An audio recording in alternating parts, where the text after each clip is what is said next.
Relax with stories that help you sleep, work, and calm your mind. Today's story is called The Bodyguard and the Lady. We invite you to listen and support our channel by clicking subscribe and receiving channel notifications to conveniently follow the next videos. Sincerely, thank you. The Dallas skyline glittered like a crown of diamonds against the velvet night, its lights reflecting off the glass towers that housed the dreams of the city's elite. In the heart of Highland Park, where sprawling mansions hid behind iron gates and manicured hedges, the Monroe estate stood as a monument to wealth and power. Its white marble facade gleamed under the moonlight, a palace fit for a queen, or, in this case, a princess. Isabella Monroe, the only daughter of real estate titan Charles Monroe, was that princess, and she wore her crown with a haughty grace that could make grown men falter. At 25, Isabella was a vision of calculated perfection. Her chestnut hair cascaded in soft waves past her shoulders, catching the light like polished mahogany. Her eyes, a piercing shade of emerald, held a spark that could either warm you or burn you to ash, depending on her mood. Her lips, full and painted a daring crimson, curved into a smirk that said she knew exactly how breathtaking she was. Her body was a masterpiece of elegance and allure long, toned legs that seemed to go on forever, a slender waist that begged to be held, and curves that filled out her designer dresses in a way that made heads turn and whispers follow. Tonight, she wore a fitted black dress that hugged her like a lover, the neckline plunging just enough to tease, the hemline high enough to taunt. Her stilettos clicked against the polished floors of the Monroe mansion, each step a declaration of her dominion. Isabella was used to being watched, desired, envied. She thrived on it, wielding her beauty like a weapon and her wit like a shield. But beneath the polished exterior, there was a restlessness, a hunger for something real, something that could crack the steel armor she'd built around her heart. She'd never admit it, though. Not to her friends, who hung on her every word at exclusive galas, and certainly not to herself. To the world, she was untouchable, a goddess who didn't need anyone, least of all a man like Marcus Steele. Marcus was the opposite of everything Isabella knew. At 35, he was a man carved from discipline and shadows, a former Marine who'd traded battlefields for the quieter war of guarding the elite. As head of security for the Monroe estate, he was a constant presence, a silent sentinel who moved through the mansion's halls like a panther, sleek, controlled, dangerous. His face was all hard angles and unyielding lines, with a jaw that could cut glass and cheekbones sharp enough to draw blood. His eyes, a deep, stormy gray, were unsettling in their intensity, like they could see straight through you and not bother with what they found. His dark hair was cropped close, military style, and a faint scar ran along his left temple, a whisper of battles he'd never talk about.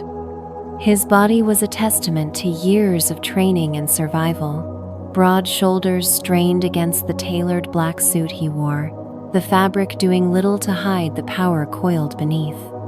His chest was wide, tapering to a lean waist, and his arms, those arms were corded with muscle, veins snaking under tanned skin like rivers on a map.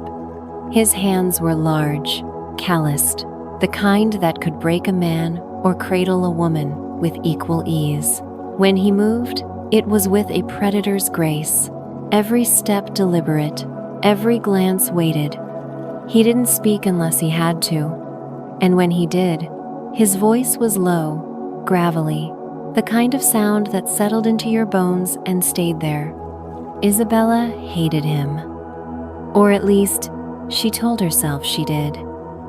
From the moment she'd returned to Dallas after a year abroad, she'd noticed him. How could she not? He was impossible to ignore, standing like a statue at the edge of every room, his presence a quiet challenge to her carefully curated world. But it was his indifference that got under her skin. The way he'd nod curtly when she passed, his eyes never lingering, his face never softening. No flirtation, no deference, no acknowledgement of her status or her beauty. Just that cold, unreadable stare. The nerve of him, she'd muttered to her friend Claire over martinis one night, tossing her hair. He acts like I'm just another job, like I'm invisible. Claire had laughed, stirring her drink. Maybe he's immune to you, Iz. That's a first. Isabella had scoffed, but the idea gnawed at her. Immune? No one was immune to her. She'd spent years perfecting the art of enchantment, of making men stumble over their words with a single glance.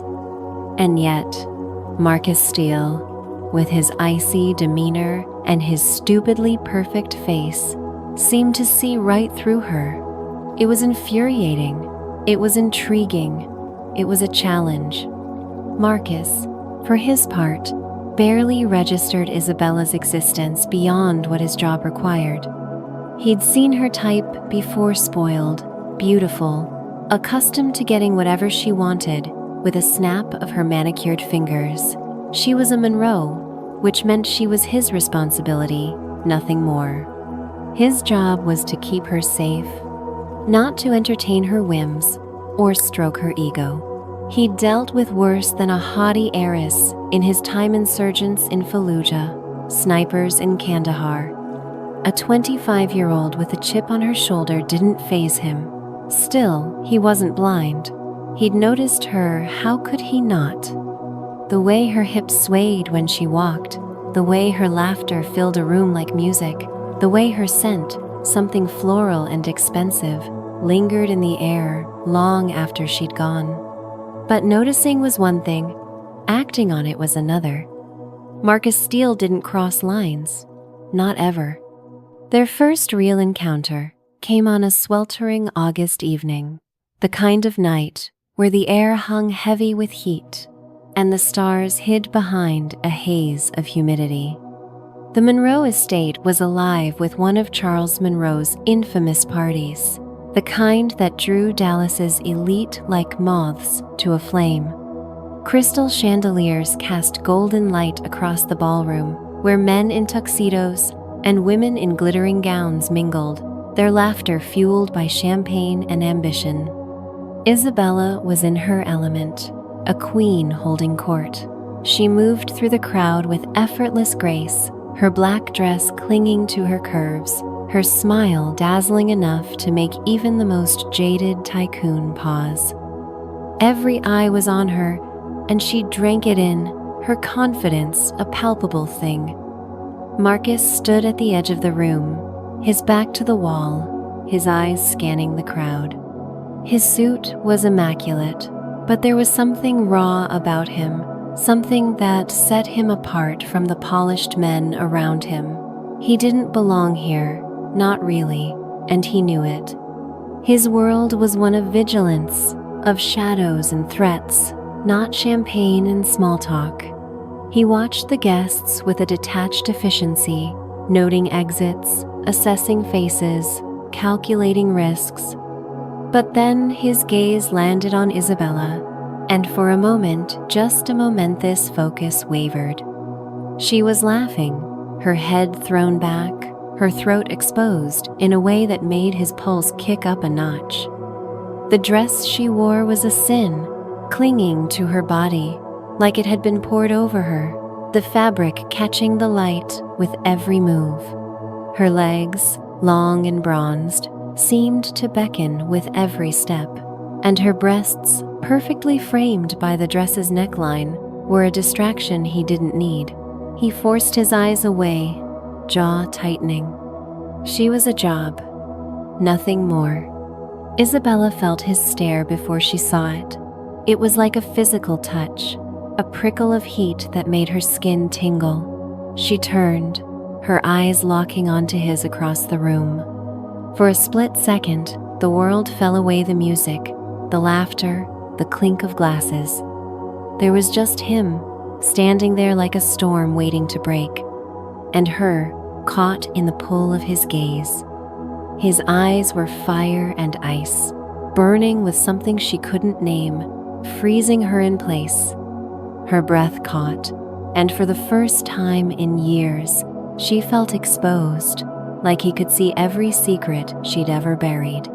She recovered quickly, tossing her hair and flashing a defiant smile. "Enjoying the view, Steele?" she called, her voice carrying just enough to turn heads. A few guests chuckled, expecting a show. Isabella always delivered a show. Marcus didn't flinch. His expression remained impassive, but his eyes never left hers. "Just doing my job, Miss Monroe," he said, his voice low, steady, like the rumble of distant thunder. The formality of his words was a slap, a reminder of the distance between them, Miss Monroe, not Isabella, not even a hint of warmth. Her smile faltered, but only for a moment. "Keep up the good work then," she shot back, turning away with a flick of her wrist. The crowd swallowed her, but her heart was racing, her cheeks flushed with something she refused to name. Anger, maybe, or something else entirely. Marcus watched her go, his hands clenching at his sides. He told himself it was nothing, just another spoiled heiress trying to get a rise out of him. But as he resumed his scan of the room, her face lingered in his mind. Those eyes, that smile, the way her body moved, like a melody he couldn't unhear. For the first time in years, Marcus Steele felt the ground shift beneath him, and he didn't like it one bit. Neither of them knew it yet, but that glance fire meeting ice was the spark that would set their world ablaze. It was the beginning of something neither could control, something that would pull them together in the dark and threaten to tear them apart in the light. For now, though, they were just a princess and her guard, two strangers on opposite sides of an invisible line, each pretending they hadn't felt the earth move. The Monroe estate was a labyrinth of opulence, its halls lined with gilded mirrors and crystal sconces that caught the light like captured stars. The August night had bled into the early hours, the party's golden glow fading as guests trickled out into the humid Dallas air, their laughter echoing faintly beyond the iron gates. The mansion, now quiet, felt like a sleeping giant, its grandeur softened by the hush of midnight. But for Isabella Monroe, the night was far from over. Her blood still thrummed with champagne and defiance, her mind a tangle of irritation and something far more dangerous curiosity. Isabella stood on the grand staircase, one hand gripping the cool marble banister, the other clutching a half-empty flute of Dom Perignon. Her black dress, a second skin of silk and audacity, shimmered under the chandelier's soft light, the plunging neckline accentuating the gentle rise and fall of her chest. Her legs, long and sculpted, were a study in elegance, but one stiletto was missing its heel, snapped clean off during a reckless twirl on the dance floor. She'd laughed it off at the time, tossing her hair and charming the crowd, but now, alone on the staircase, she felt the weight of her own performance. The mask she wore poised, untouchable, perfect, was starting to crack. She took a step, then another, her bare foot unsteady on the polished stone. The broken heel threw her off balance, and the champagne didn't help. She swayed, her grip on the banister slipping, and for a fleeting moment, she saw herself tumbling down the stairs, a humiliating end to her reign as Dallas's darling. But before gravity could claim her, a strong arm caught her, banding around her waist like iron. She gasped, her champagne flute clattering to the floor, the sound sharp in the silence. Marcus Steele. He was there, as if conjured from the shadows, his presence as unyielding as the marble beneath her feet. His suit jacket was gone, leaving him in a crisp white shirt that clung to his broad shoulders and tapered waist, the sleeves rolled up to reveal forearms corded with muscle, veins prominent under tanned skin. His face was a mask of control, but his eyes, those stormy gray eyes, burned with something that made her pulse stutter. He held her firmly, one hand splayed across the small of her back, the heat of his palm searing through the thin silk of her dress. His other hand gripped her arm, steadying her, grounding her, anchoring her to him in a way that felt both safe and perilous. For a moment, neither moved. The air between them crackled, thick with unspoken things. Isabella's breath hitched as she looked up at him, her emerald eyes wide, her lips parted. Up close, he was devastating. His jaw was shadowed with stubble, a faint scar tracing the edge of his cheekbone, and his scent clean, masculine, with a hint of cedar wrapped around her like a spell. His chest was inches from hers, the hard planes of his body, a stark contrast to her softness. She could feel the strength in his grip, the restrained power that made her knees weak and her heart race. "Careful, Miss Monroe," he said, his voice low and rough, like gravel underfoot. The formal address was a barrier, a reminder of their roles, but it did nothing to dull the heat in his gaze. His eyes flicked over her face, lingering on her lips for a fraction of a second before returning to hers. "You're not invincible." Isabella's first instinct was to snap back, to reclaim her armor with a cutting remark, but the words caught in her throat. His touch was electric, sending a shiver down her spine that had nothing to do with the cool night air. Her skin burned where his hand rested, the thin fabric of her dress a flimsy shield against the warmth of his fingers. She could feel the calluses on his palm, the roughness that spoke of a life far removed from her world of silk and champagne. And God, his body, she could see the outline of his chest through his shirt, the way his muscles shifted as he held her, the sheer physicality of him overwhelming her senses. She swallowed, forcing a smile that was more bravado than confidence. "I don't need a babysitter, Steele," she said, her voice huskier than she intended. She tried to pull away, but his grip tightened, just enough to keep her in place. The movement brought them closer, her breasts brushing against his chest, and she felt a jolt of heat that made her breath catch. "You sure about that?" he replied, his tone even, but there was a challenge in his eyes, a spark that dared her to push him. He was so close now, close enough that she could see the flecks of silver in his irises, the faint lines at the corners of his eyes that hinted at years spent squinting into the sun or staring down danger. His lips were firm, set in a line that suggested he rarely smiled, and she found herself wondering what it would take to break that control, to see him unravel. Before she could respond, he moved. With an ease that spoke of his strength, he scooped her up, one arm under her knees, the other supporting her back. She yelped, her hands instinctively grabbing his shoulders, her fingers digging into the hard muscle beneath his shirt. "What the hell are you doing?" she demanded, but there was no real venom in her voice. She was too aware of him, his arms around her, his chest against her side, the way her body fit against his like they were pieces of the same puzzle. "Keeping you from breaking your neck," he said, his voice steady, as he carried her down the stairs.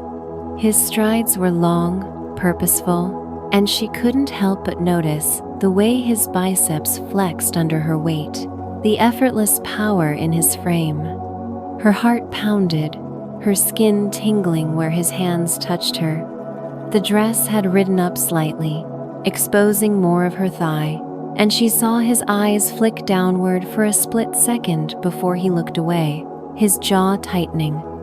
He set her down on the plush velvet sofa in the grand parlor, his movements careful but firm. She sank into the cushions, her dress pooling around her like spilled ink, her legs stretched out in front of her. One strap had slipped off her shoulder, revealing the smooth curve of her collarbone and the hint of cleavage that made her look like a painting come to life. She didn't bother to fix it. Let him look, she thought, a reckless thrill coursing through her. Let him see what he's missing. Marcus stepped back, putting distance between them, but his eyes never left her. He stood with his arms crossed, his posture rigid, but there was a tension in him now, a crack in his armor that hadn't been there before. She could see it in the way his hands flexed, the way his chest rose and fell just a little faster than it should. He was fighting something, and she wanted to know what it was. "Thanks for the rescue," she said, her voice dripping with mock sweetness. She leaned back, crossing one leg over the other, the movement slow, deliberate, designed to draw his eye. Her thigh was exposed now, the skin golden and smooth, and she saw his gaze flicker just for a moment before he forced it back to her face. "You're awfully good at playing the hero." "It's my job," he said, but the words were clipped, and there was a roughness to his voice that hadn't been there before. He was holding himself in check, and she wanted to push, to see how far she could take him before he broke. She tilted her head, her hair spilling over one shoulder like a cascade of silk. "Is that all it is?" she asked, her voice softer now, laced with something dangerous. She leaned forward slightly, her hands braced on the sofa, her cleavage more pronounced, her lips curving into a smile that was half invitation, half challenge. "You've never thought about crossing a line? Not even once?" The air between them thickened, charged with a tension that felt like it could spark into flame.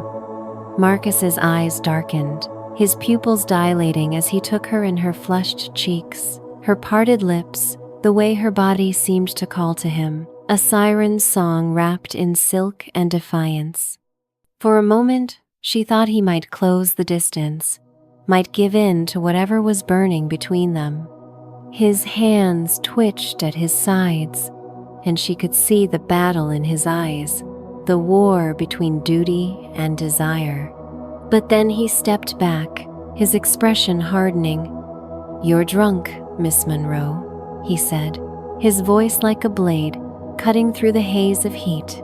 "Get some rest." He turned to leave, his movements sharp, controlled, but she saw the way his shoulders tensed, the way his hands curled into fists. He was running from her, and that knowledge sent a thrill through her, sharp and intoxicating. She wasn't invisible to him, not anymore. Isabella watched him go, her heart pounding, her body alive with a heat she couldn't ignore. She touched the spot on her back where his hand had been, her fingers lingering on the fabric as if she could still feel him.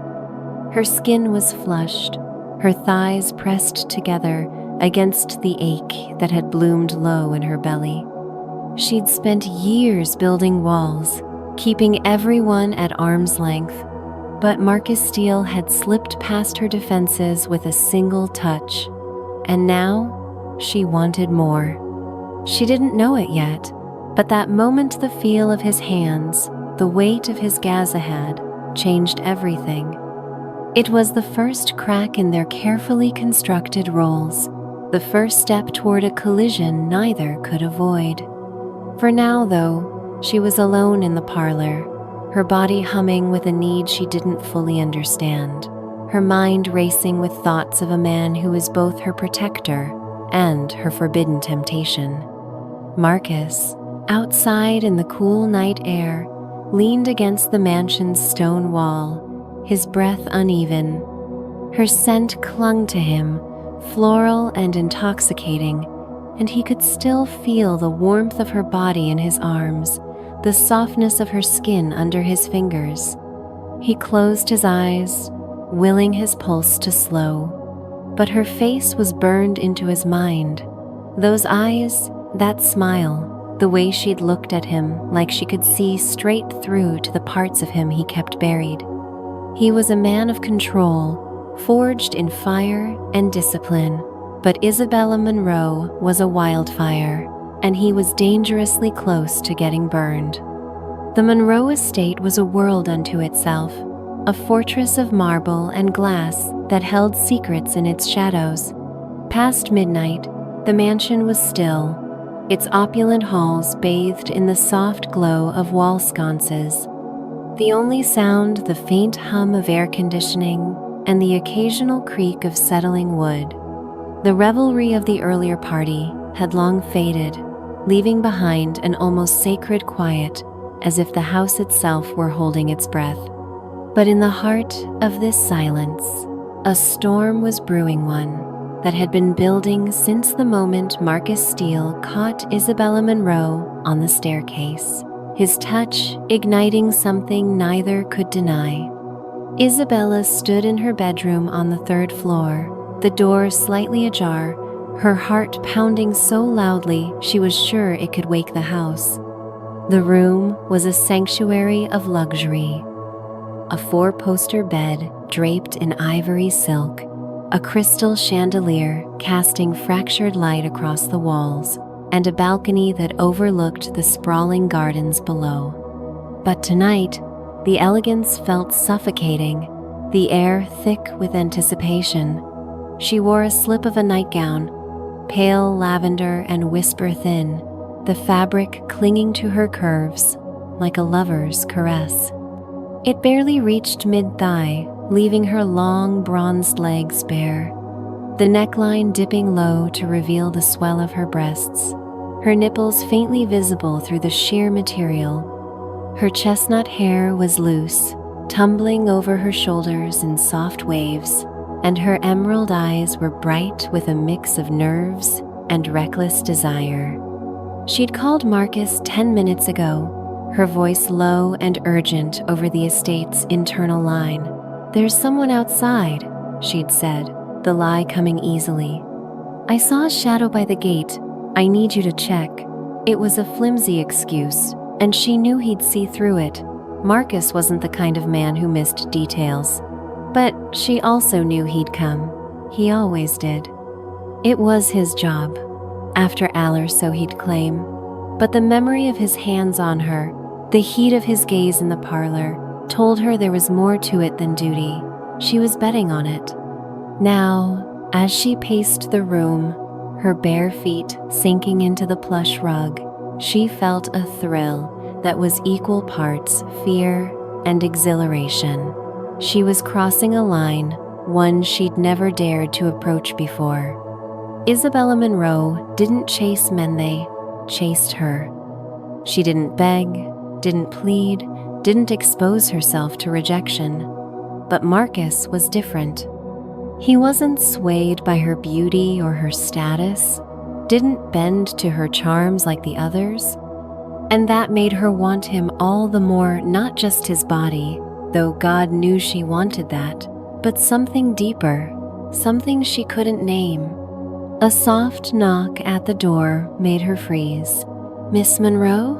His voice was low, controlled, but there was an edge to it, a roughness that sent a shiver down her spine. She took a deep breath, steadying herself, and crossed the room, her hips swaying instinctively, the nightgown shifting against her skin. She opened the door, and there he was. Marcus filled the doorway, his presence overwhelming in the dim light. He'd changed since the party, now wearing a black t-shirt that hugged his broad chest and powerful arms. The fabric stretched taut over muscles honed by years of discipline. His dark jeans sat low on his hips, emphasizing the lean lines of his waist and the strength of his thighs. His hair was slightly mussed, as if he'd run a hand through it, and his stormy gray eyes were sharp, assessing, taking in every detail of her appearance. She saw his gaze flicker, just for a moment, to the thin straps of her nightgown, the bare expanse of her collarbone, the way the fabric clung to her curves. His jaw tightened, a muscle ticking in his cheek, and she knew he was fighting the same battle he'd fought in the parlor. "I checked the perimeter," he said, his voice steady but low, like he was forcing the words out. "There's no one out there. You're safe." He paused, his eyes locking onto hers, and she felt the weight of his scrutiny, like he could see straight through her lie. "Anything else you need?" It was a challenge, a chance for her to back down. But Isabella didn't back down, not tonight. She stepped closer, close enough to feel the heat radiating from his body, close enough to catch the faint scent of cedar and something darker, more primal. "I don't know," she said, her voice soft, teasing, but laced with a vulnerability she hadn't meant to reveal. "Maybe I just wanted to see you." His eyes darkened, his pupils dilating as he took her in. She was a vision, standing there in that barely there nightgown, her skin glowing in the soft light, her body a siren's call. Her breasts were full, the outlines of her nipples tantalizingly clear through the fabric, and her waist was so narrow he could span it with his hands. Her hips flared gently, leading to legs that seemed designed to drive a man to madness long, toned, begging to be touched. But it was her face that undid him, those emerald eyes, wide and searching, those lips, parted and pink, promising things he'd spent years telling himself he didn't want. "Isabella," he said, her name a low growl. The first time he'd used it without the formal Miss Monroe, it sent a jolt through her, her breath catching at the sound. "You're playing with fire." "Maybe I like fire," she whispered, stepping closer still, until only inches separated them.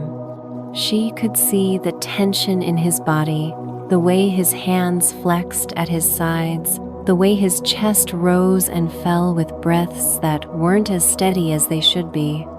She reached out, her fingers brushing the edge of his t-shirt, grazing the hard plane of his abdomen.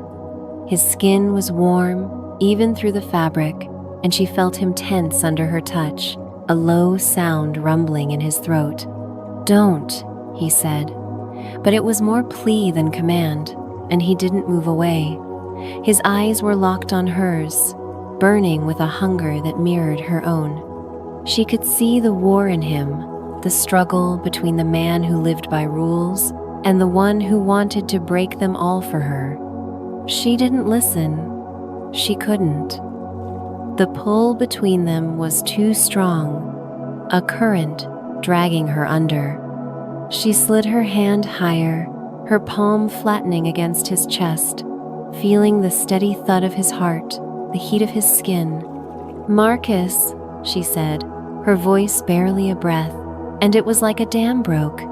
He moved faster than she could process, one hand cupping the back of her neck, the other gripping her waist as he pulled her against him. His lips crashed into hers, fierce and desperate, like he'd been starving for her and could no longer resist. The kiss was fire, all heat and need, his mouth claiming hers with a possessiveness that made her knees buckle. She melted into him, her hands clutching his shoulders, her nails digging into the muscle as she kissed him back with equal fervor. His tongue swept against hers, tasting of mint and something darker, and she moaned softly, the sound swallowed by his mouth. He backed her into the room, kicking the door shut behind them, never breaking the kiss. Her back hit the edge of the bed, and he lifted her effortlessly, setting her on the silk sheets, his body following hers down. She arched into him, her breasts pressing against his chest, the thin nightgown doing nothing to hide her arousal. His hands were everywhere, sliding up her thighs, skimming her waist, cupping her face as he kissed her deeper, harder. His touch was both rough and reverent, like he was afraid she might shatter, but couldn't stop himself from wanting her. She pulled at his t-shirt, desperate to feel his skin, and he obliged, breaking the kiss just long enough to yank it over his head and toss it aside. Her breath caught at the sight of him. His chest was a sculpted masterpiece, dusted with dark hair that trailed down to a taut abdomen, his arms thick with muscle, his skin marked with faint scars that told stories she wanted to learn. He was raw, real, a man who'd lived through fire and come out stronger, and she wanted every inch of him. "God, Isabella," he murmured, his voice rough with desire as he looked down at her, his eyes tracing the lines of her body. The nightgown had ridden up, exposing the curve of her hips, the smooth plane of her stomach, and he groaned, his hands sliding under the fabric to find her skin. His fingers were calloused, a delicious contrast to her softness, and she shivered as they traced the curve of her waist, the swell of her breast.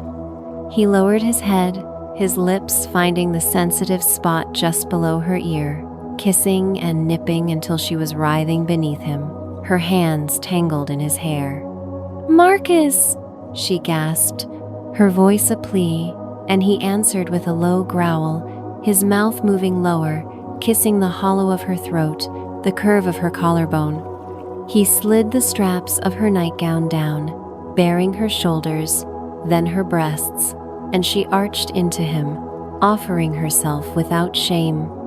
His lips closed over one nipple, his tongue swirling, and she cried out, her fingers digging into his back.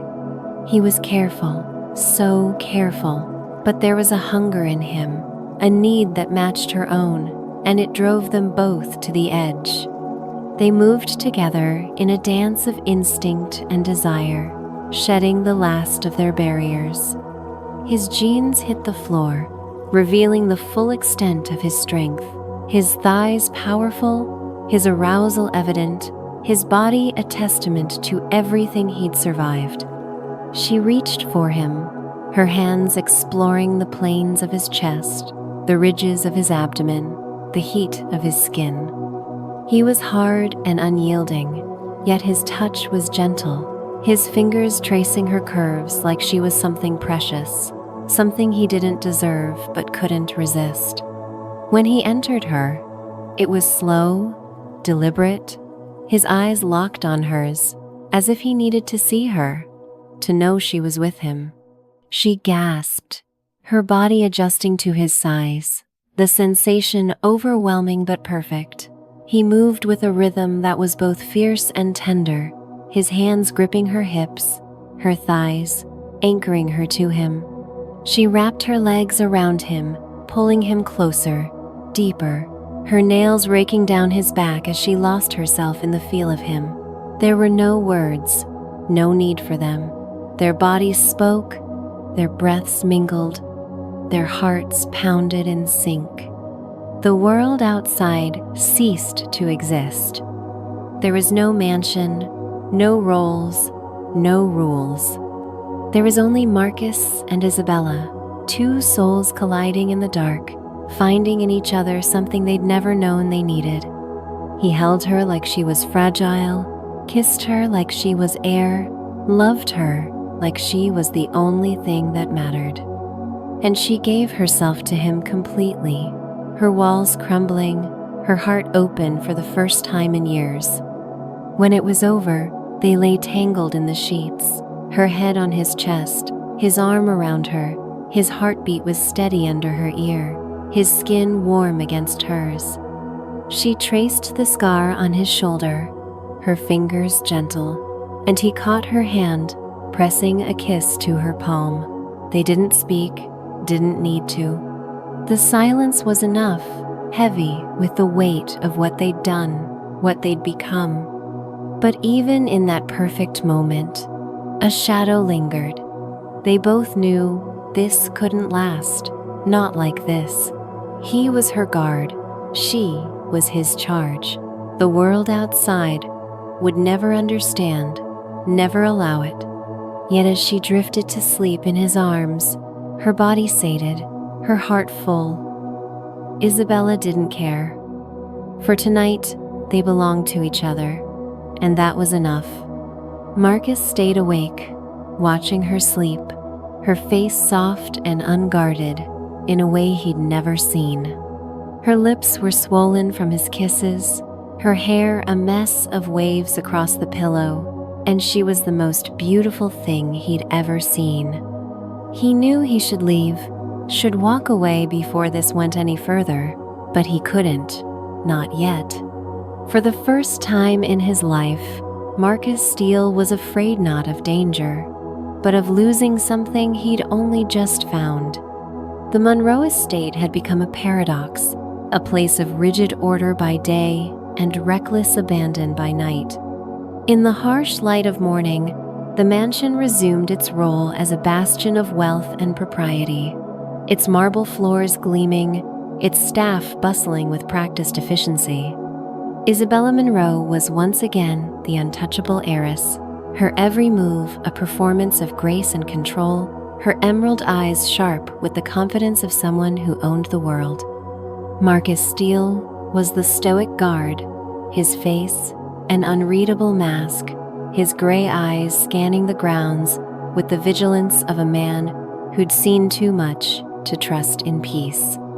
They played their parts flawlessly, her, the princess, him, the sentinel. To the outside world, they were strangers bound by duty, their interactions limited to curt nods and formal exchanges. But when the sun dipped below the Dallas skyline and the estate fell into shadow, the rules changed. The nights belonged to them. It had been 2 weeks since that first night, when Isabella's flimsy excuse had drawn Marcus to her room, and their worlds had collided in a blaze of heat and silence. What should have been a single lapse, a moment of weakness to be buried and forgotten, had instead become a ritual. Each night, after the household settled into sleep, Marcus would find his way to her. Sometimes she called him, her voice a whispered pretext over the internal line, another imagined shadow, a creak in the house that needed checking. Other times, he came unbidden, as if drawn by an invisible thread, his footsteps silent in the darkened halls. And every time, she was waiting. Isabella's bedroom had become their sanctuary, a space where the world's judgments couldn't reach. The four-poster bed, with its ivory silk sheets, bore witness to their stolen hours, the pillows mussed, the air heavy with the scent of her perfume and his skin. Tonight, she stood by the balcony doors, the curtains parted to let in the moonlight. She wore a black satin robe, untied, the fabric slipping open to reveal a lace camisole that clung to her curves like a second skin. The camisole was sheer, hinting at the fullness of her breasts, the taut plane of her stomach, the flare of her hips. Her legs, long and golden, were bare, her feet sinking into the plush rug. Her chestnut hair cascaded down her back, catching the silver light, and her lips, painted a soft rose, curved into a smile as she heard the door open behind her. Marcus stepped inside, closing the door with a soft click. He was dressed simply black t-shirt, dark jeans, but there was nothing simple about him. His body was a study in power, the t-shirt stretching across his broad chest, the jeans hugging his lean hips and muscular thighs. His arms, corded with muscle, flexed as he locked the door, the movement deliberate, possessive. His face was shadowed, but his eyes, those stormy gray eyes, found her immediately, drinking her in with a hunger that made her pulse race. He didn't speak, didn't need to. The air between them crackled, charged with a need that had only grown stronger with each night they claimed. She turned to face him, letting the robe fall open further, the satin brushing against her thighs. "You're late," she said, her voice low, teasing, but laced with something softer, something that betrayed how much she'd been waiting. Her eyes traced him, lingering on the hard lines of his jaw, the faint scar on his cheek, the way his chest rose and fell with breaths that weren't as steady as he wanted them to be. He was beautiful, in a way that stole her breath raw, unpolished, a man who carried his strength like a weapon and his pain like a secret. "Had to make sure the grounds were clear," he replied, his voice a gravelly rumble that settled into her bones. He crossed the room in 3 strides, his movements fluid, predatory. He stopped just short of her, close enough that she could feel the heat of his body, smell the faint cedar of his skin. His eyes roamed over her, taking in the lace, the bare skin, the way her body seemed to glow in the moonlight. "You make it hard to focus, Isabella." Her name on his lips was a spark, igniting the fire that had been smoldering all day. She stepped closer, her breasts brushing against his chest, the lace a flimsy barrier between them. "Good," she whispered, tilting her head to meet his gaze. Her hands found his waist, her fingers slipping under the hem of his t-shirt, grazing the warm, hard plane of his abdomen. His muscles tensed under her touch, a low sound rumbling in his throat, and she felt a thrill at the power she held over him, this man who was so controlled, so untouchable to everyone else. He didn't resist. He never did, not here, not with her. His hands found her hips, pulling her against him, the satin robe falling away as he pressed her body to his. His fingers dug into her skin, firm but careful, like he was holding something precious and dangerous all at once.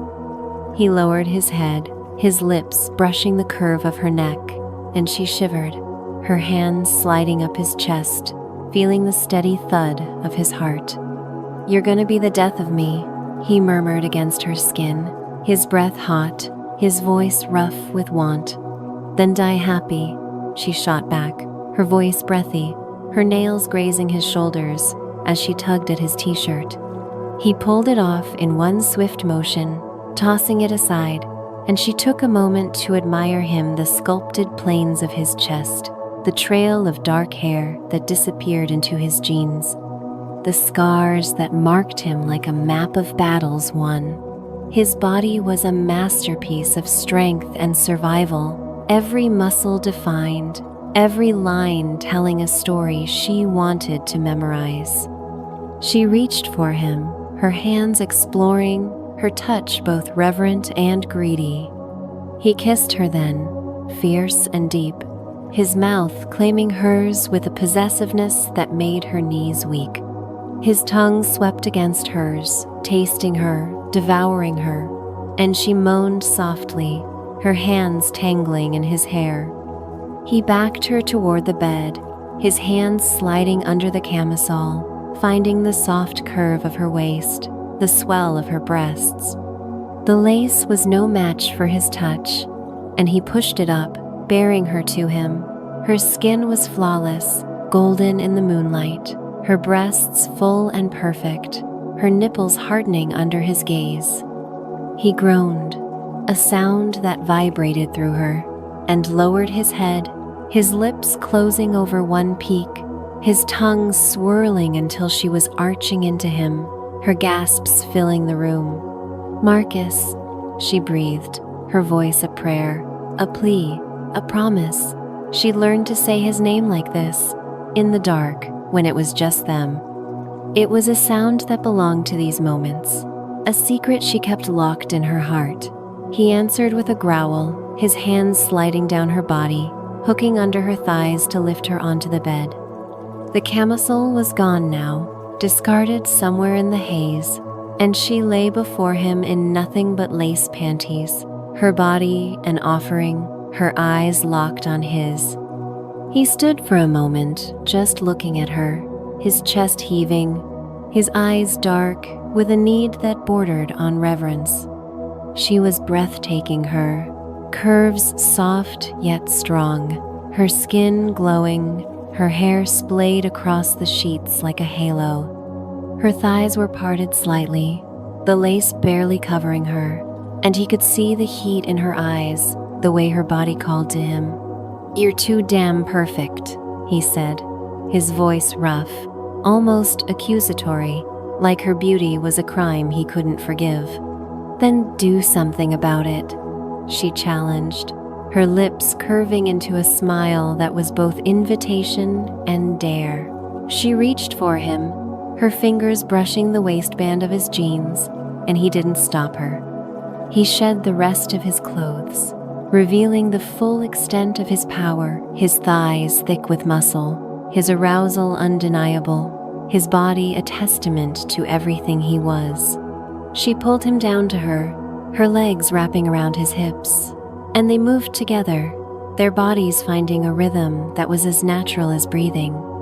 He was different here, in the dark. The cold, distant guard was gone, replaced by a man who touched her like she was his salvation, kissed her like she was his heir. His hands were everywhere, gripping her hips, tracing her spine, cupping her face, as he kissed her with a tenderness that broke her heart. He was strong, relentless, but there was a care in his touch, a reverence that made her feel cherished, desired in a way she'd never known. She gave herself to him completely, her body arching, her moans soft but unrestrained, her hands clutching him like he was the only thing keeping her grounded. Each night was like this, a dance of fire and intimacy, of need and surrender. They learned each other's bodies, mapped each other's scars, emotional, his physical. She discovered the way his breath hitched when she kissed the hollow of his throat, the way his hands tightened when she whispered his name. He learned the spots that made her gasp, the rhythm that made her unravel, the look in her eyes when she was close to the edge. They were addicted, each night feeding a hunger that only grew stronger, a need that felt like it could consume them both. But it wasn't just physical. In the quiet moments after, when they lay tangled in the sheets, something deeper took root. She'd rest her head on his chest, listening to his heartbeat, her fingers tracing the lines of his scars. He'd hold her close, his arm a protective band around her, his lips brushing her forehead. They didn't talk about the future, didn't acknowledge the impossibility of what they were doing. But in those moments, she felt seen not as the heiress, not as the princess, but as Isabella, flawed and human and his. For Marcus, these nights were a revelation. He'd spent years building walls, keeping the world at a distance.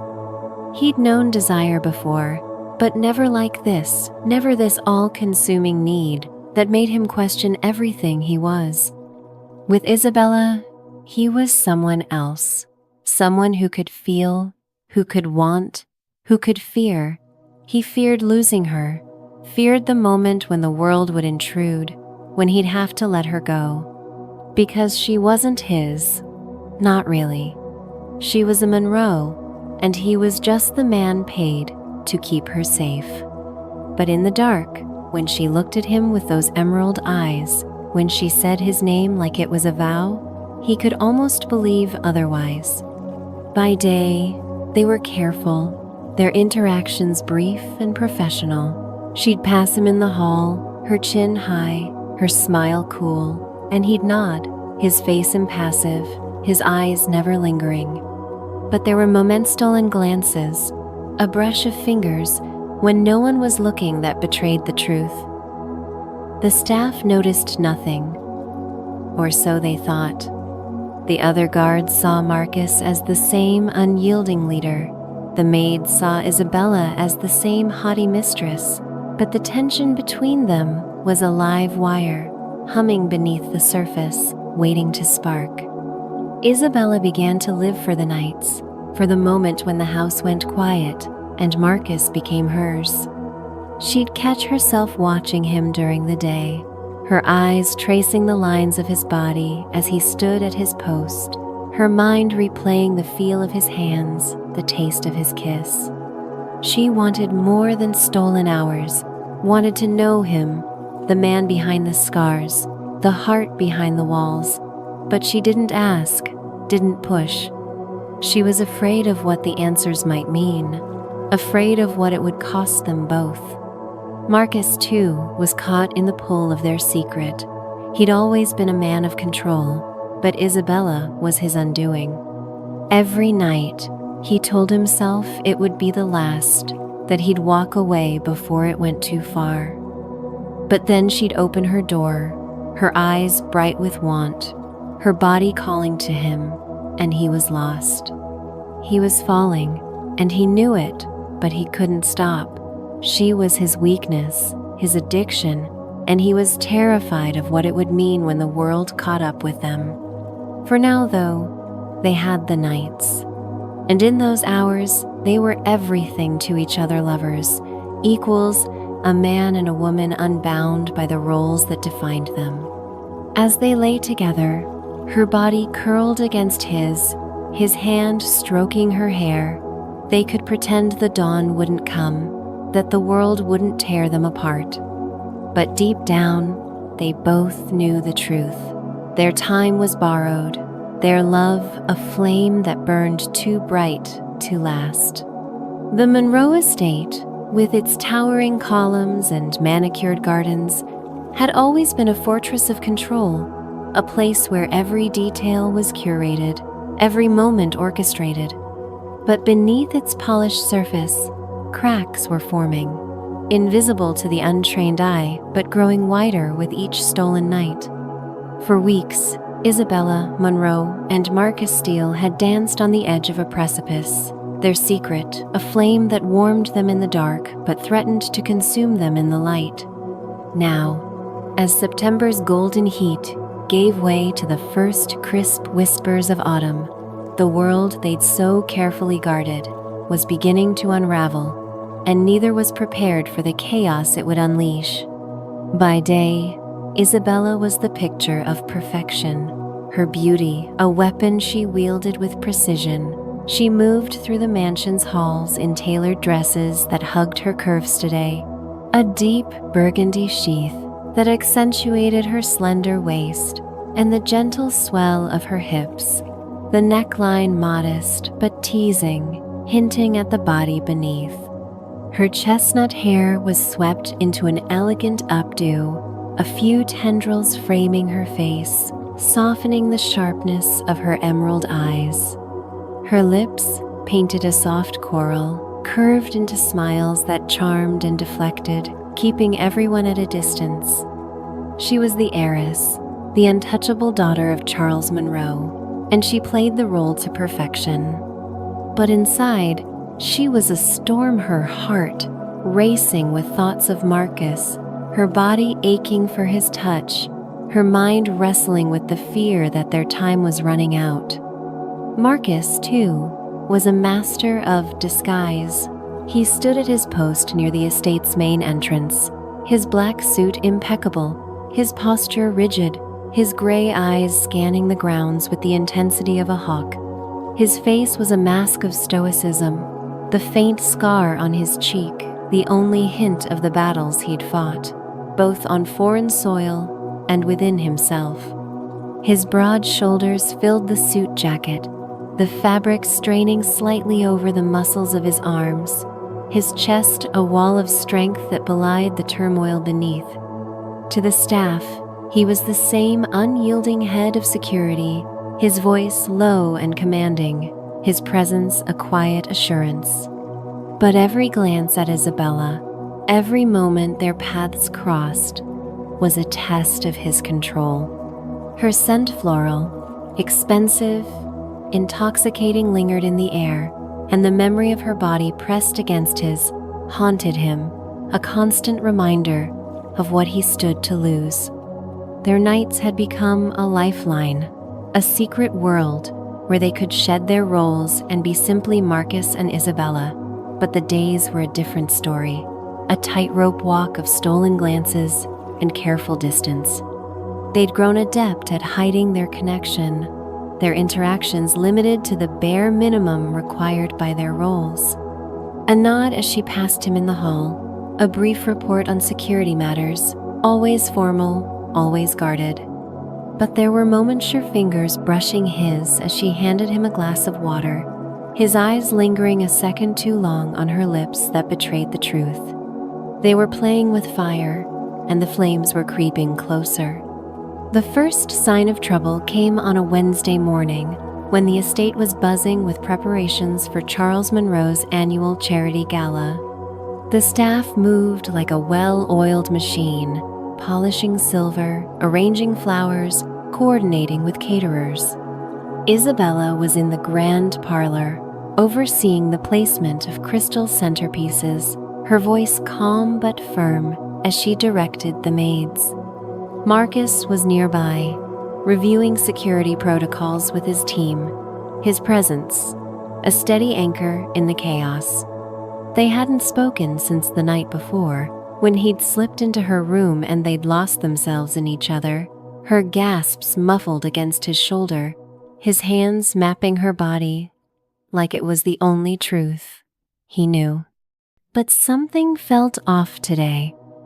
Isabella noticed it first. A maid, Emily, a quiet girl with sharp eyes, lingered too long near the parlor door, her gaze flicking between Isabella and Marcus. Emily was new, hired only a month ago, and she'd always been deferential, almost invisible. But now, there was a curiosity in her stare, a calculation that made Isabella's skin prickle. She dismissed it, telling herself she was paranoid, but the unease lingered, a shadow at the edge of her mind.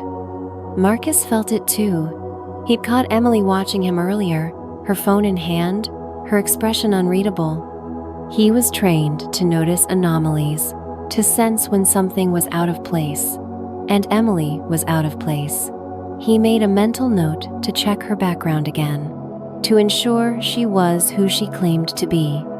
But his focus was fractured, his thoughts pulled back to Isabella, her laugh as she teased him last night, the way her body had arched under his, the softness in her eyes when she'd whispered his name. He was slipping, and he knew it. A man in his position couldn't afford distraction, but Isabella was more than a distraction. She was everything. The storm broke that evening, just as the sun dipped below the horizon, painting the sky in shades of amber and violet. Isabella was in her office, a sleek space with floor-to-ceiling windows and a mahogany desk, reviewing gala invitations. She was alone, or so she thought, when her father's voice boomed through the door, sharp and furious. "Isabella, get in here, now." Charles Monroe was a towering figure, both in stature and presence, his silver hair and steely blue eyes commanding respect and fear in equal measure. He stood in the study, a room lined with leather-bound books and heavy oak furniture, his face red with rage. In his hand was a photograph, grainy but unmistakable. Marcus leaving Isabella's room at dawn, his shirt untucked, his hair mussed, her silhouette visible in the doorway behind him. Emily, it seemed, had been more than curious.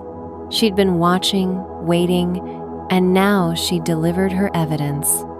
A deep burgundy sheath that accentuated her slender waist and the gentle swell of her hips, the neckline modest but teasing, hinting at the body beneath.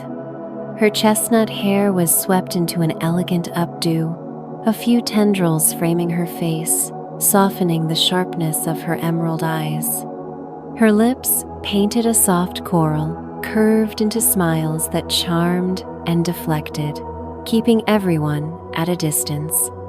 She was the heiress, the untouchable daughter of Charles Monroe, and she played the role to perfection.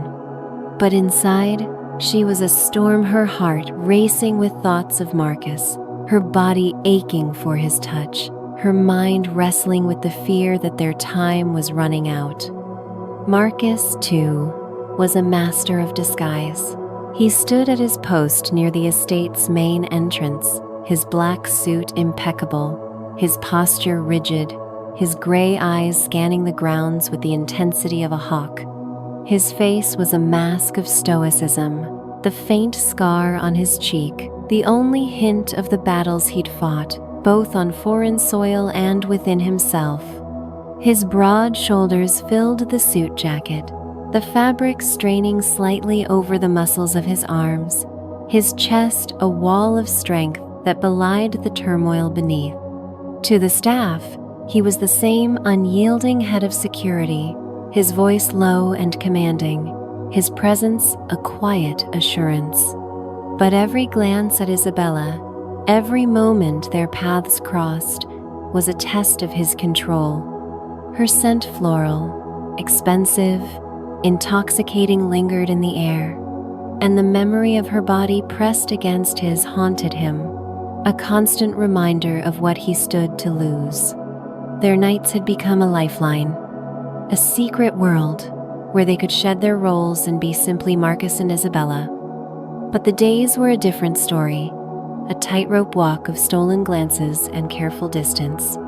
They'd grown adept at hiding their connection, their interactions limited to the bare minimum required by their roles.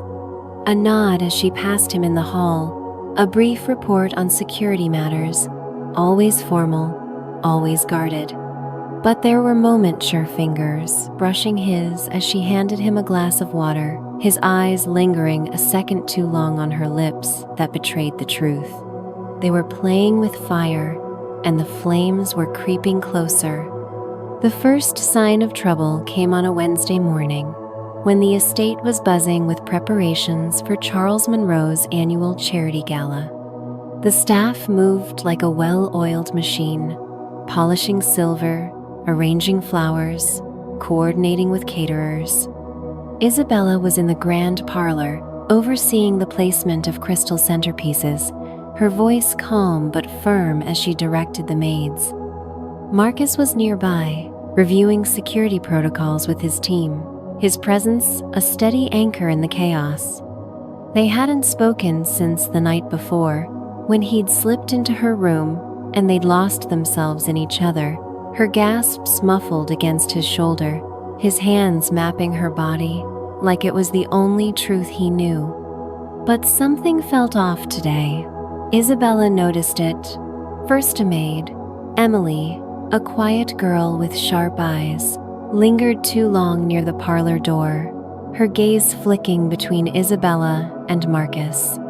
Emily was new, hired only a month ago, and she'd always been deferential, almost invisible. But now, there was a curiosity in her stare, a calculation that made Isabella's skin prickle. She dismissed it, telling herself she was paranoid, but the unease lingered, a shadow at the edge of her mind.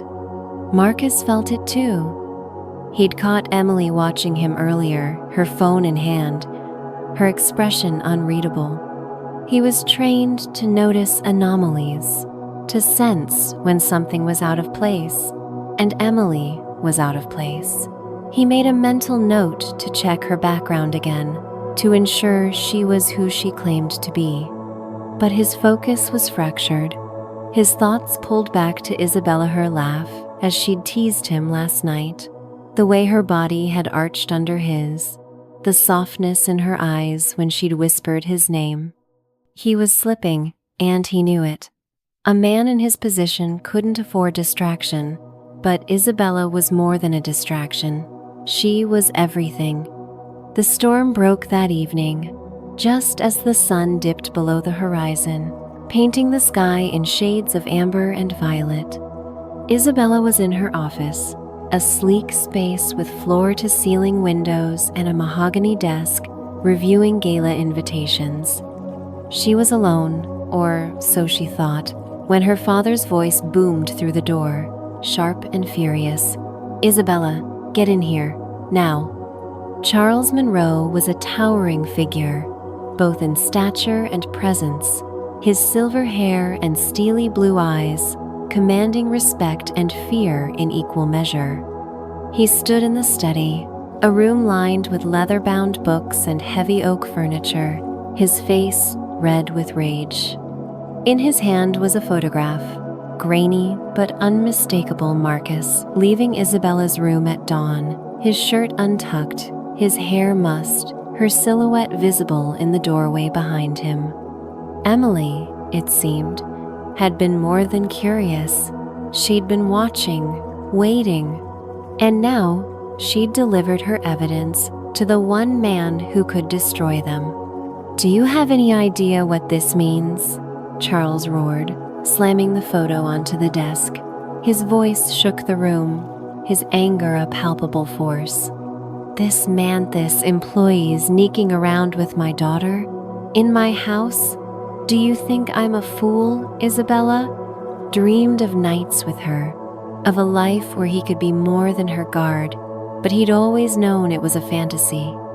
She was a Monroe, destined for a world of power and privilege, and he was a man with nothing to offer but his strength and his heart.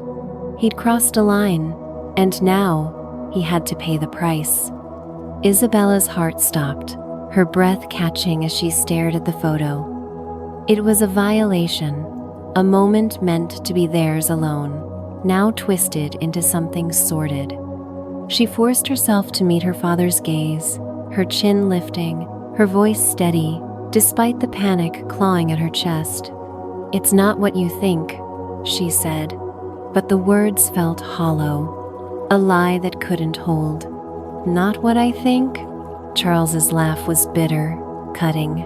"I trusted him to protect you, not Toto defile you. He's done, Isabella. Fired. Gone. Tonight." The word "fired" hit her like a physical blow, stealing the air from her lungs. She'd known this was a possibility, had feared it in the quiet moments after their nights together.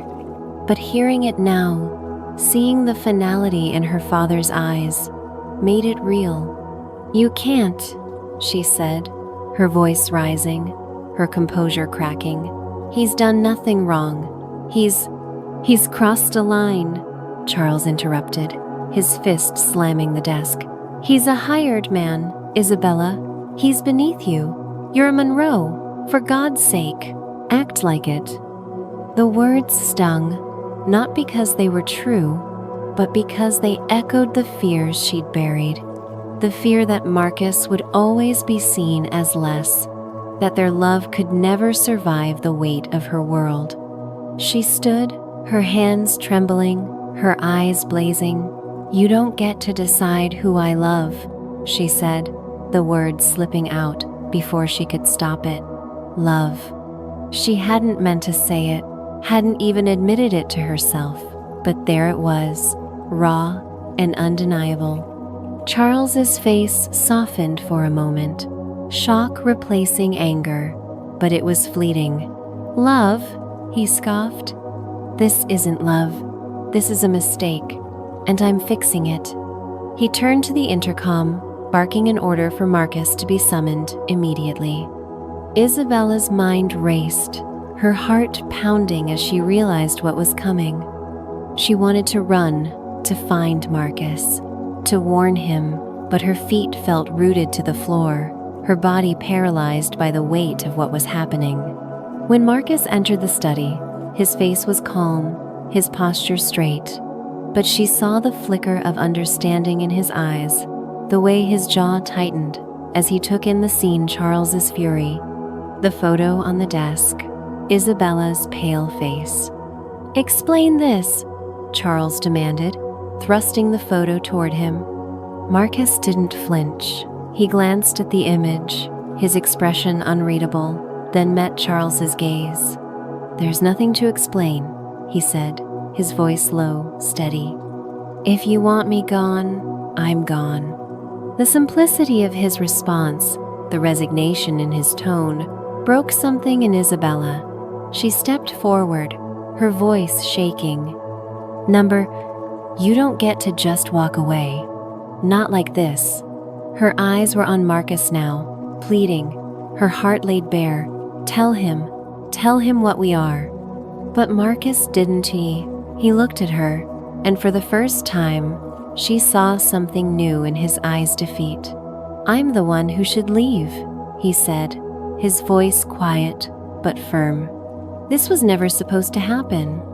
The words were a knife, cutting deeper than her father's anger ever could. She felt tears prick her eyes, hot and unbidden, and she hated herself for them. "Why?" she demanded, her voice breaking. "Why do you always choose to be the guard, even now? I want you, Marcus. Not as my protector, but as my—" She stopped, the word lover catching in her throat, too raw, too vulnerable in this room of judgment.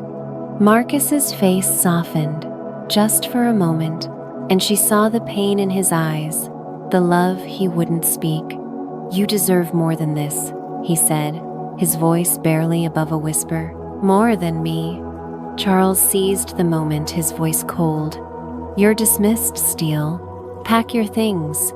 You're out by morning." Marcus nodded, a single curt motion, and turned to leave. Isabella's heart screamed at her to stop him, to fight, but her father's presence, the weight of his authority, held her back. She watched Marcus walk out, his broad shoulders squared, his steps measured, and it felt like a piece of her was leaving with him. That night, she didn't sleep. She sat on her balcony, wrapped in a cashmere throw, her eyes red from crying, her mind replaying every moment they'd shared, the way he'd kissed her like she was his world, the way he'd held her like she was fragile, the way he'd said her name like it was a prayer. She'd fallen in love with him, not just the man who'd touched her body, but the man who'd seen her soul. And now he was gone, or soon would be, because of her father's pride and her own inability to fight harder. She didn't know how she'd face the dawn, how she'd walk through the estate knowing he was no longer there. But one thing was certain, she wasn't the same woman she'd been before Marcus. He'd changed her, broken her open, shown her what it meant to feel, to love, to risk. And no matter what happened next, she'd carry that with her, a flame that wouldn't die, even if it burned her to ash. The Dallas sky was a bruised canvas, heavy with clouds that churned like the emotions roiling within Isabella Monroe. Rain fell in relentless sheets, drumming against the marble facade of the Monroe estate, soaking the manicured lawns and turning the cobblestone drive into a mirror of the storm. It was the kind of rain that felt personal, as if the heavens themselves were mourning the fracture of a love that had burned too brightly to last. Inside the mansion, the air was thick with tension, the staff moving in hushed efficiency, their eyes averted from the drama that had unfolded the night before. Charles Monroe's decree had been final. Marcus Steele was to leave by morning, his presence erased from the estate as swiftly as a stain scrubbed from silk. But for Isabella, the world had shifted on its axis, and no amount of her father's authority could undo the truth she loved Marcus, and losing him was a wound she wasn't sure she could survive. The morning was gray, the light muted, casting the estate in a somber glow. Isabella stood in her bedroom, her hands trembling as she pulled on a white dress, the fabric soft and flowing, clinging to her curves like a whispered memory of Marcus's touch. The dress was simple, almost ethereal, its hem brushing her knees, the neckline framing the delicate curve of her collarbone. Her chestnut hair was loose, damp from the humidity, curling slightly at the ends, and her emerald eyes were red-rimmed, the evidence of a sleepless night spent wrestling with her heart. She was still the heiress, still the poised daughter of Charles Monroe, but the mask she'd worn for so long felt like a lie. She was raw, exposed, a woman who'd tasted love and now faced its loss. She'd heard the staff whispering as she passed the halls Marcus was packing, his belongings already loaded into a black SUV parked beyond the gates.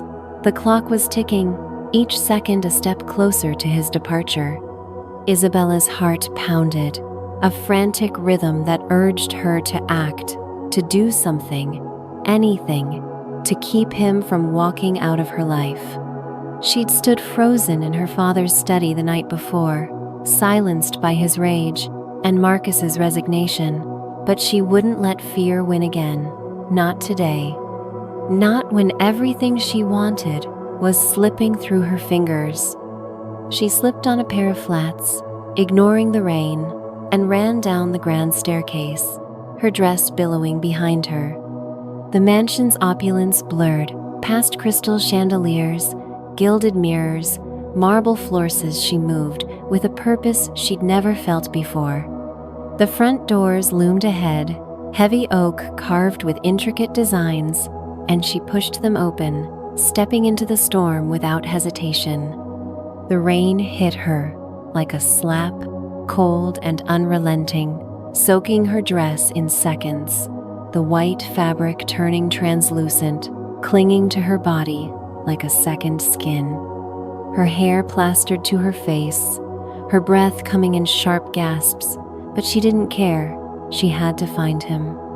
The cobblestone drive was slick under her feet, the rain pooling in the cracks, reflecting the gray sky.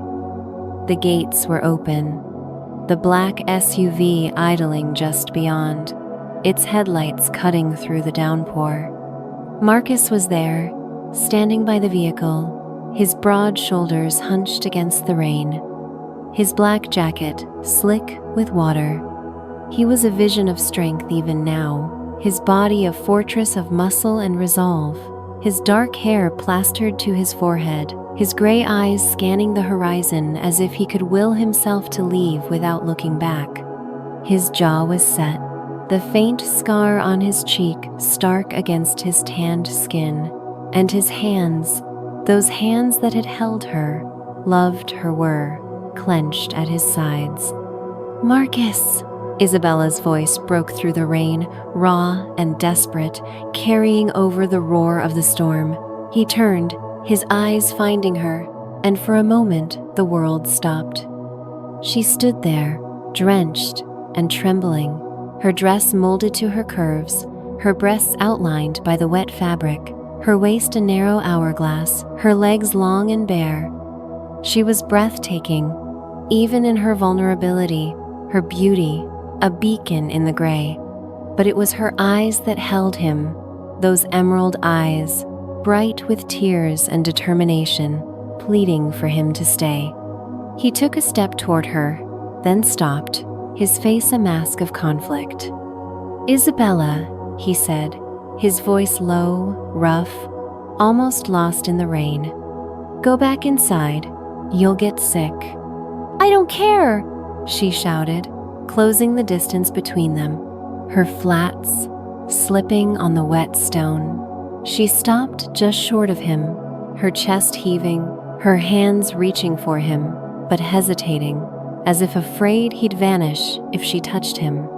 "You can't leave, not like this, not after everything." His eyes softened, but there was pain there, a depth of it that made her heart ache. "I have to," he said, his voice steady but strained. "Your father's right. I crossed a line. I never should have let this happen." "Let this happen?" Her voice cracked, tears mixing with the rain on her cheeks. You think this was just a mistake? Marcus, I love you."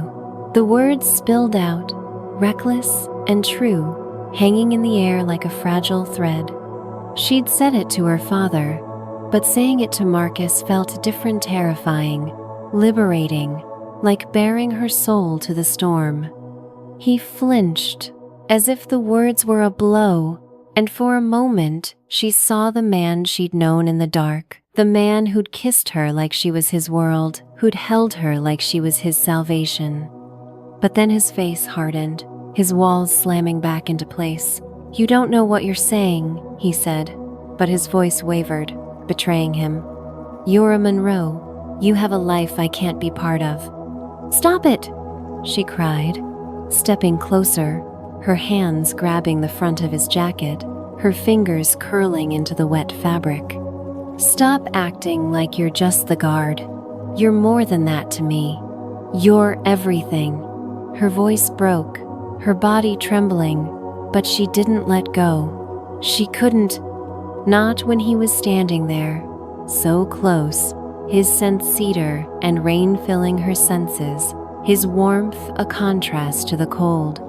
He looked down at her, his eyes searching hers, and she saw the battle within him: duty versus desire, fear versus love. His hands came up, cupping her face, his thumbs brushing the tears and rain from her cheeks. His touch was gentle, reverent, the same touch that had undone her night after night. "Isabella," he murmured, his voice a low growl, raw with emotion. "I've never belonged anywhere, not until you called me that night. Not until you—" The words were a confession, a crack in his armor, and they broke her. She surged forward, her lips crashing into his, the kiss desperate, hungry, tasting of rain and salt and everything they'd tried to deny. He kissed her back, his hands sliding into her wet hair, pulling her closer, his body pressing against hers. The rain poured around them, the world a blur, but in that moment, there was only them two souls clinging to a love that refused to let go. He pulled back, his forehead resting against hers, his breath ragged. "I can't stay," he said, his voice barely audible over the storm. "But I'll never forget you, not ever." She shook her head, tears streaming down her face. "Don't do this. Don't leave me." Her hands clutched his jacket tighter, as if she could anchor him to her, keep him from slipping away. He reached into his pocket, pulling out something small and Silvera ring, simple and worn, the one he'd always worn on his pinky. He pressed it into her palm, closing her fingers around it. "Keep this," he said, his eyes locked on hers, fierce and tender. "It's not much, but it's me, all I've got." She stared at the ring, her heart shattering and soaring all at once.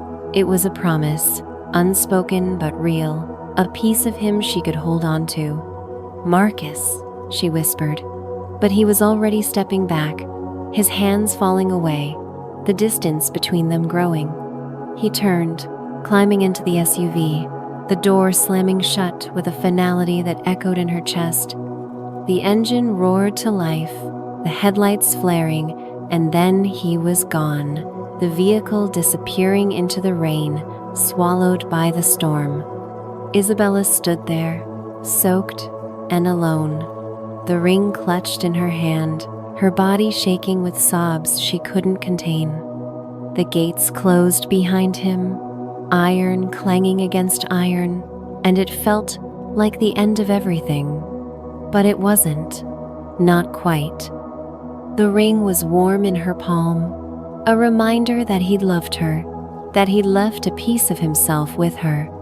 It was a sign, a whisper of hope, a possibility that one day, somehow, they might find their way back to each other. She didn't know where he was going, what he would do, but she knew Marcus Steele wasn't a man who gave up easily, and neither was she.